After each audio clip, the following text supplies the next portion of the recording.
তো এই ক্লাসে আমরা শিখবো কিভাবে একটা প্যারাগ্রাফ না মুখস্থ করে লেখা যায় এবং একটা স্ট্যান্ডার্ড লেভেলের প্যারাগ্রাফ হয়।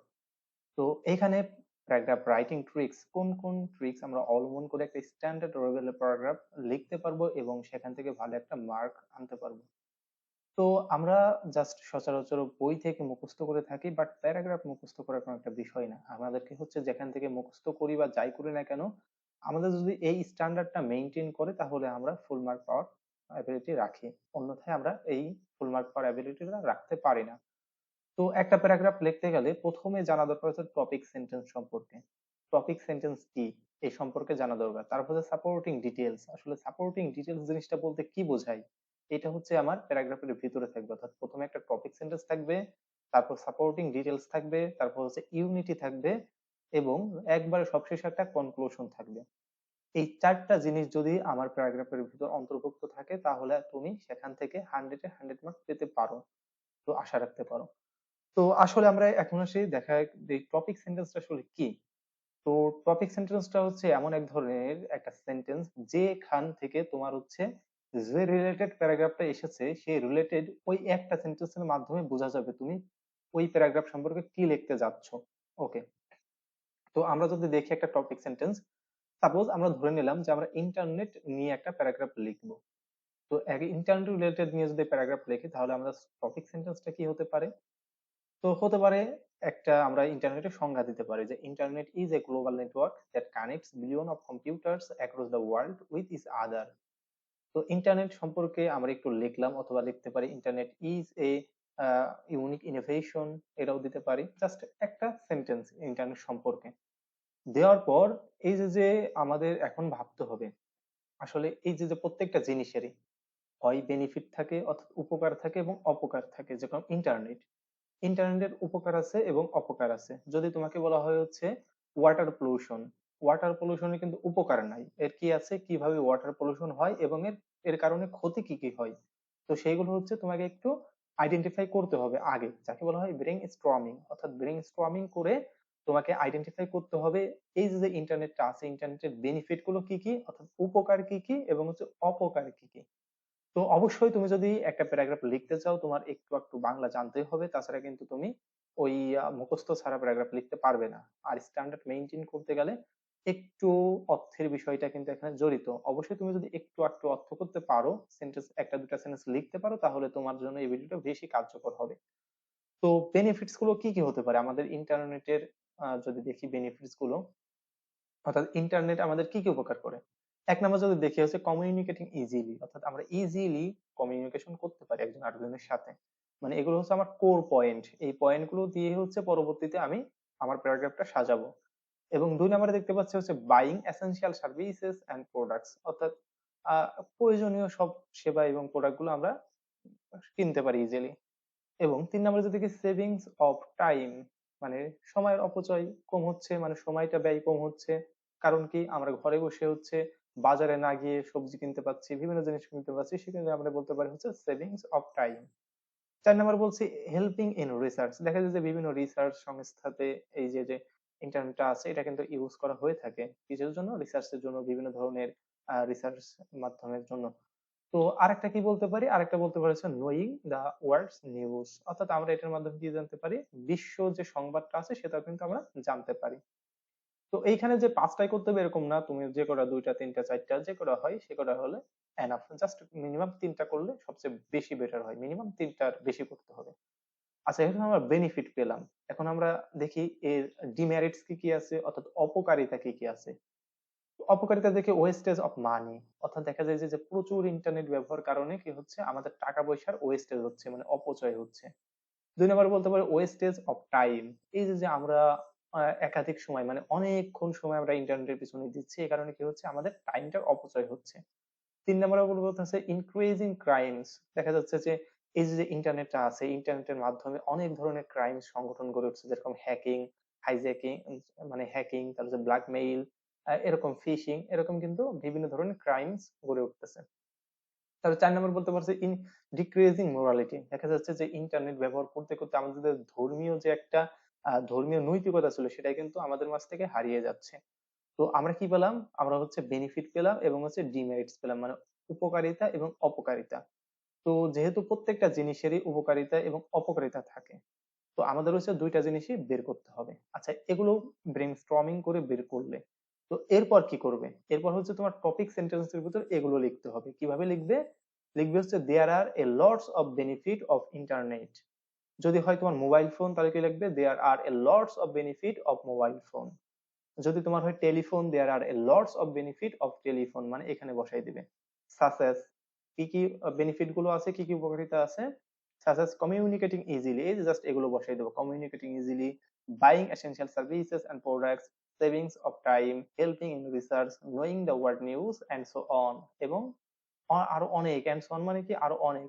এন্ড দ্য ডিমেরিটস আর, মানে এবং কি অপকারিতা গুলো কি কি, এগুলো জাস্ট বসাই দেবো। And the demerits are wastage of money, wastage of time, increasing crimes, decreasing morality and so on. তো এটা কি হলো? এটা হচ্ছে আমার টপিক সেন্টেন্স হলো। তো টপিক সেন্টেন্সের পর আমাদের কোনটার কাজ? Supporting details. তো সাপোর্টিং ডিটেলস আসলে কিভাবে কাজ করবে? এই যে যে সাপোর্টিং ডিটেলস, এই যে যে আমরা ছোট্ট ছোট্ট কি জিনিসপত্র নিয়েছি, যে communicating easily, buying essential services and products, savings of time. তো এইগুলো কি করব? এইগুলো একটু বিস্তারিত ভাবে লিখবো। আসলে ইন্টারনেট কিভাবে আমাদের কমিউনিকেশনটা ইজি করছে, ইন্টারনেটের মাধ্যমে কিভাবে আমরা পণ্যদ্রব্য কিনে আমরা সময়টাকে সেভ করতে পারছি, ইন্টারনেট কিভাবে রিসার্চ কাজে লাগছে, জাস্ট এইটাই কি করব, এইটাই হচ্ছে আমার সাপোর্টিং ডিটেলস হবে। এই যে সাপোর্ট, ছোট ছোট জিনিস নিচে এগুলো বলে সাপোর্ট। আর এই সাপোর্টের ডিটেলস গুলো এখন আমরা লিখবো। তো আমরা কি লিখতে পারি? তো আমরা লিখতে পারি হচ্ছে ফার্স্টলি। এই যে ফার্স্টলি, সেকেন্ডলি, থার্ডলি, এগুলো যত ইউজ করা যায় তত হচ্ছে আমাদের এটা আরো বেশি পারফেক্ট হয়। Firstly, using internet through mobile phone we can communicate easily with others from one place to another. এই যে আমরা কি বলছি? আমরা বলছি হচ্ছে যে কমিউনিকেটিং ইজিলি, ইজিলি নাকি কমিউনিকেশন করা যাচ্ছে। তো এইটাই হচ্ছে আমরা ফার্স্টলি দিয়ে এটাকে আমরা এমফেসাইজ করছি, অর্থাৎ একটু বাড়িয়ে বলছি। কি বলছি? ইউজিং ইন্টারনেট, ইন্টারনেট ব্যবহার করে, থ্রু মোবাইল ফোন, মোবাইল ফোনের মাধ্যমে, উই ক্যান কমিউনিকেট, আমরা হচ্ছে যোগাযোগ করতে পারি ইজিলি, খুবই সহজে, উইথ আদার্স, অন্যান্যদের সাথে, from one place to another, অর্থাৎ এক স্থান থেকে অন্য স্থানে। ওকে, ঠিক আছে। এখন আমি দুই নাম্বারটা করি, buying essential services and products.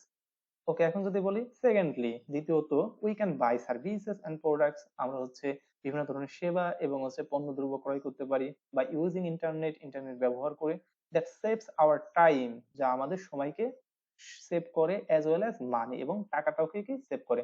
তার মানে আমার সেভিংস অফ টাইমটাও কিন্তু চলে এসেছে, আমার সেভিংস অফ টাইমটা আমার নতুন করে দেওয়া লাগছে না। এবং পরে আসি, পরে কি করতে হবে? বিসাইডস, মানে পাশাপাশি, চাইলে এখানে থার্ড ইউজ করতে পারতাম। বিসাইডস ইউজ করলে কোনো সমস্যা নাই, এগুলো হচ্ছে কনজাংশন। জাস্ট এই কনজাংশন ইউজ করলে বেশি মানে বেটার হয়। তাহলে বিসাইডস, পাশাপাশি, ইন রিসার্চ ইন্ডাস্ট্রি, রিসার্চ ইন্ডাস্ট্রিতে ইন্টারনেট ইজ ইউজড, ইন্টারনেট ব্যবহার করা হয় for finding many documents and works, বিভিন্ন ধরনের ডকুমেন্ট খোঁজার জন্য এবং বিভিন্ন ধরনের কাজকর্ম জানার জন্য। তার মানে কি, আমরা হেল্পিং ইন রিসার্চ, এটাও কিন্তু সাপোর্টিং ডিটেলসটা আমরা দিয়ে দিছি। এখন কি করব? নোয়িং দা ওয়ার্ল্ড নিউজ, মানে ওয়ার্ল্ড নিউজটা আমরা কিভাবে দেখতে পারি, এটা সাপোর্টিং ডিটেলসটা দিয়ে দেয়। তো মোর ওভার, তাছাড়াও বা এছাড়াও, এখানে থার্ড ইউজ করতে পারো, ফোর্থ ইউজ করতে পারো, কোনো সমস্যা নেই। তো মোর ওভার, এছাড়াও, থ্রু ইন্টারনেট, ইন্টারনেটের মাধ্যমে, উই ক্যান নো, আমরা জানতে পারি, ওয়ার্ল্ড নিউজ, মানে পৃথিবীর সংবাদ, as well as we can interact, এবং আমরা ইন্টারেক্ট করতে পারি, উইথ ওয়ার্ডস পিপল, মানে পৃথিবীর সব মানুষদের সাথে। ওকে, তার মানে কি হচ্ছে? তার মানে হচ্ছে আমার এই যে যে knowing the world news and so on, তার মানে মেরিটস গুলো কিন্তু ঠিকঠাক মতো আমি সাপোর্টিং ডিটেলস এর ভিতর বসাইতে পেরেছি। এখন কি করব? এখন হচ্ছে এই যে ডিমেরিটস আছে, এই ডিমেরিটস গুলোকে একটু এমফাসাইজ করব, আসলে কিভাবে ওয়েস্টেজ অফ মানি হচ্ছে, কিভাবে সময়ের অপচয় হচ্ছে, কিভাবে ক্রাইম করছে। তো চলো এগুলো আমরা একটু দেখি। তো আমরা কি লিখতে পারি? But it is not out of demerits, কিন্তু এটা কি, এটা হচ্ছে অপকারিতা নয়, অপকারী কিছু নয় এমন নয়, মানে এটা অপকার ভিন্ন না। তার মানে এটার অবশ্য অপকার আছে, ক্ষতি আছে। এতক্ষণ আমরা উপকার বলছি, এখন ক্ষতি বলবো। কি কি ক্ষতি হচ্ছে? ওয়েস্টেজ অফ মানি, কিভাবে হচ্ছে? তো firstly, excessive using of internet wastage time and money. প্রথমত আমরা বলতে পারি যে অতিরিক্ত ইন্টারনেটের ব্যবহার wastage of money, time and money, মানে সময় এবং মানিকে কি করছে? অপচয় করছে। তো এখানে ওয়েস্ট, WSTE মানে ভার্ব হবে একটা। তো ওয়েস্টেজ নাউন হয়ে গেছে, এটা ভার্ব করে দেবে, waste, waste, waste time and money. Okay, তো সেকেন্ডলি আমরা কি বলতে পারি, ওয়েস্টেজ অফ টাইম। তো টাইমটা কি বলতে হতে পারে, দেখো, people who R addicted to using internet, অর্থাৎ মানুষ, ওই সব মানুষ যারা হচ্ছে ইন্টারনেট ব্যবহার করতে করতে খুবই আসক্ত হয়ে গেছে। দে আর ওয়েস্টিং দেয়ার টাইম, তারা কি করছে, তারা তাদের নিজের টাইমদেরকে ওয়েস্ট করছে, অপচয় করছে, অ্যাজ ওয়েল অ্যাজ মানি, এবং টাকা পয়সা অপচয় করছে by excessive using of internet, internet ব্যবহারের মাধ্যমে। ওকে, তার মানে ওয়েস্টেজ অফ টাইম গেল, ওয়েস্টেজ অফ মানি গেল। এরপর আমরা কি বলতে পারি, বিসাইডস, পাশাপাশি কি বলতে পারি, যে internet decreases the work power of people. এই যে ইন্টারনেট যেটা আছে এটা কি বলছে, মানুষের যে কর্মক্ষমতা আছে সেটাকে কি ডিক্রিজ মানে কমিয়ে দিচ্ছে। সাসেস, কিভাবে কমাচ্ছে, excessive using of internet people become lazy day by day. অর্থাৎ এই যে অতিরিক্ত ইন্টারনেট ব্যবহারের ফলে মানুষজন কি হচ্ছে, দিনে দিনে হচ্ছে অলস হয়ে পড়ছে। ওকে, এখন কি, ইনক্রিজিং ক্রাইমস। তো ইনক্রিজিং ক্রাইমস কিভাবে করতে পারে, সেকেন্ডলি ইন্টারনেট ক্রিয়েটস ক্রাইম সাসেস, ইন্টারনেট কি করতে পারে, ক্রাইম ক্রিয়েটস করে, যেমন hacking, phishing, blackmail and so on ইত্যাদি। That decreases the morality of people. আমি কিন্তু এক লাইনে কিন্তু এই যে মোরালিটির অবক্ষয় কিভাবে হচ্ছে সেটা কিন্তু আমি বলে দিচ্ছি। অর্থাৎ যা হচ্ছে কি নৈতিকতার অবক্ষয় সৃষ্টি করে। ওকে, তার মানে হচ্ছে আমি এইখানে এই সাপোর্টিং ডিটেলস এর ভিতর মানে উপকারিতা, বেনিফিট যেগুলো ছিল সেগুলো নিয়ে আলোচনা করলাম, এবং এর যে অপকারিতা ছিল সেগুলো নিয়ে কিন্তু আমি আলোচনা করলাম। এখন আমার কি প্রয়োজন, মানে এই যে ইউনিটি জিনিসটা কি। তো ইউনিটি কিন্তু আমার অলরেডি হয়ে গেছে, এই যে ফার্স্টলি, সেকেন্ডলি, বিসাইডস, মোর ওভার। আবার এখান থেকে সে ফার্স্টলি মানে যখন আবার অপকারিতার কথা বলছে, ফার্স্টলি, বিসাইডস, সেকেন্ডলি, এইগুলো কি বলা হয়, ইউনিটি। তুমি ফার্স্টলি এখানে বললে, এখানে থার্ডলি বললে, তোমার সেকেন্ডলি নাই, তার মানে তো হচ্ছে না, এই তোমার ইউনিটি হচ্ছে না। তার মানে এই যে যে কনজাংশন গুলো ইউজ করছি এগুলোকে কি বলা হয়, ইউনিটি। এখন আসে হচ্ছে কনক্লুশন। তো কনক্লুশনে আমাদের এমন একটা লাইন টানতে হবে যে এটার অপকার থাকা সত্ত্বেও এটা যদি আমরা ভালো মতো ইউজ করি, অর্থাৎ নিজের একটা আহ মানে উচ্চতর দক্ষতা, যাকে বলে একটা সাজেশন দিতে হবে আসলে এই জিনিসটা আমাদের জন্য ভালো কিভাবে করতে পারি। তো সাজেশনটাই হচ্ছে কি উপসংহার। তো আমরা দেখি কিভাবে দিতে পারি, হোয়াট হেভার, যাই হোক, internet bears the blessing of people, অর্থাৎ ইন্টারনেট হচ্ছে মানুষের জন্য আশীর্বাদ বয়ে নিয়ে এসেছে। If we ensure proper using of internet, যদি আমরা যথাযথ ব্যবহার করি ইন্টারনেটের, it will bear a positive impact, এটা একটা ইতিবাচক প্রভাব আনবে অন আওয়ার কান্ট্রি, আমাদের দেশের উপর, অ্যাজ ওয়েল অ্যাজ ইন্ডিভিজুয়ালস, এবং আমাদের ব্যক্তিগত জীবনের উপরও। তার মানে এই যে যে বলছি লাল যে লেখাটা আছে এটার মাধ্যমে কি বলছি, আমি একটা সাজেশন দিছি আসলে ইন্টারনেটটা আমরা কিভাবে ব্যবহার করতে পারি। তো এটাই কি, এটা হচ্ছে কনক্লুশন। তার মানে কি আমাদের একটা প্যারাগ্রাফ লিখতে গেলে প্রথমে আমাদের টপিক সেন্টেন্স লিখতে হবে, এবং এই টপিক সেন্টেন্সের যেসব ছোট ছোট কি পয়েন্ট গুলো আছে এগুলো আমাদের ব্রেনস্টর্মিং করে বের করতে হবে। দেন এই কি পয়েন্ট গুলোকে হচ্ছে আমাদের এই সাপোর্টিং ডিটেলস মানে একটু ডিটেলস লিখতে হবে। তো ডিটেলস এ লেখার জন্য আমাদের এই যে ইউনিটিটা একটু মেনটেন করতে হবে, ফার্স্টলি সেকেন্ডলি এসব কনজাংশন দিয়ে ইউনিটিটা একটু করতে হবে। তারপর হচ্ছে যেসব ডিমেরিটস বা যেসব ইফেক্ট থাকবে সেগুলো আমাদের এরকম ভাবে এমফাসাইজ করতে হবে। দেন আমাদের ইউনিটি শেষ হয়ে যাওয়ার পর বা সাপোর্টিং ডিটেলস গুলো লেখা শেষ হয়ে যাওয়ার পর আমাদের একটা উপসংহার লিখতে হবে বা কনক্লুশন টানতে হবে। তো কনক্লুশনের ভিতর কি থাকবে, একটা সিদ্ধান্ত অথবা তোমার সাজেশনটা এখানে দিতে হবে। তো এইরকম ভাবে যদি তুমি একটা প্যারাগ্রাফ লিখো তাহলে আমি আশা করি তুমি 100-এ 100 মার্ক পাওয়ার ক্ষমতা রাখো বা অ্যাবিলিটি রাখো। কারণ একটা স্ট্যান্ডার্ড লেভেল প্যারাগ্রাফ লিখতে গেলে তোমাকে এই যে যে চারটি জিনিস দেখালাম, এই চারটা জিনিস ফলো করে যদি লিখতে পারো তুমি 100-এ 100 মার্ক পাবে। কারণ এইটা হচ্ছে ইউনিভার্সিটি লেভেলে শেখানো হয়, তোমরা যারা স্কুল কলেজে আছো তাদের হয়তোবা কিভাবে প্যারাগ্রাফ লিখতে হয় সেটা শেখানো হয় না। ইউনিভার্সিটিতে হচ্ছে এরকম ভাবে বিভিন্ন মানে আমেরিকা, বিভিন্ন ধরনের বাইরের কান্ট্রির লেখকদের যেসব সিকোয়েন্স মেনটেন করে লেখে, তো সেগুলো হচ্ছে মূলত ইউনিভার্সিটিতে দেখানো হয়েছে, যেগুলো তোমাদের মাঝে আমি শেয়ার করলাম। তো আশা করি তোমরা এই জিনিসটা বুঝতে পেরেছো কিভাবে একটা প্যারাগ্রাফ লিখবে। তো এতক্ষণ ছিলাম আমি মোহাম্মদ শাকিল শেখ, পড়াশোনা করছি ঢাকা ইউনিভার্সিটির ফ্যাকাল্টি অফ বিজনেস স্টাডিজ ডিপার্টমেন্টে। তো যদি ভিডিওটা ভালো লাগে অবশ্যই একটা লাইক দেবে এবং কমেন্ট করে তোমার মন্তব্য জানিয়ে দেবে, আর চ্যানেল নতুন হয়ে থাকলে অবশ্যই সাবস্ক্রাইব করবে।